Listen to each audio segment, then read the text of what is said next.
Hello hi everyone, मेरा नाम है गैमित चिमनी और आप लोगों का मेरे डेली ब्लॉग में वेलकम है। और मेरे पिंपल्स इतने बड़े बड़े हो गए हैं कि क्या ही बोलूँ। और सुबह सुबह उठ के मैंने दर्शन किए ड्रैगन फ्रूट के और फिर मैं चली गई रेडी होके। कपड़े ही नहीं समझ में आ रहे थे कौन से पहनूं और हम लोग फिर चले गए रेडी होके व्यारा। क्यों गए थे? खाली चाय पीने के लिए। और चाय पीने के बाद मुझे टिकू को घर छोड़ने जाना था, तो हम लोगों ने चाय पी और फिर मैं टिकू को छोड़ने के लिए सिरमा चली गई। और उसके घर जाते ही वो पता नहीं अपने कबर्ड में क्या ढूंढ रही थी और उसकी मम्मी ने मेरे लिए चाय बनाई, वो भी मैं रक्काबी में पी रही थी, तो मुझे हंसना आ रहा था। और फिर मैं उसे छोड़ के घर चली गई।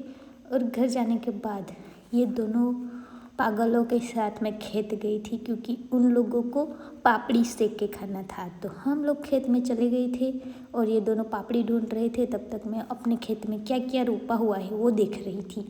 तो मेरी मम्मी ने मूड़ा, चने की भाजी, भिंडी, तुअर और धनिया और वो मेथी भाजी सब रखा था खेत में करके।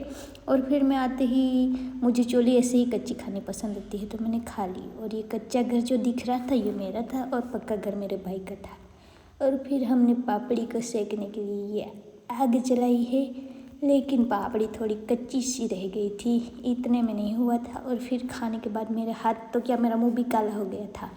और फिर हम लोग चले गए दुकान पे, क्योंकि एक जन का जाना होता है, वहाँ पे हम 3-4 लोग ही जाते हैं, पता नहीं ऐसा क्यों करते हैं। और दुकान में से हमने इतनी बच्चों वाली चीज़ें ली थी कि क्या ही बोलूँ। और फिर घर पे आते ही मम्मी को दिखाते हैं ये लाइए वो लाइए, और ये पोंगा लेकर आई थी। और वो बचपन वाली हरकत अभी तक गई नहीं। और फिर मैं ऐसे खा रही थी जैसे कि छोटा बच्चा हूँ, इतनी बड़ी हो गई हूँ, लेकिन घर में सबसे छोटी बच्ची वाली हरकत मैं ही करती हूँ। और ये 2 बुज़ुर्ग लोग जो मेरे से छोटे हैं, लेकिन पता नहीं क्यों इतनी जल्दी थी इन लोगों को, शादी तो नहीं हुई है लेकिन साथ में रहते। और फिर मेरी मम्मी ने चाय बना दी और फिर हमारा व्लॉग ख़त्म होता है।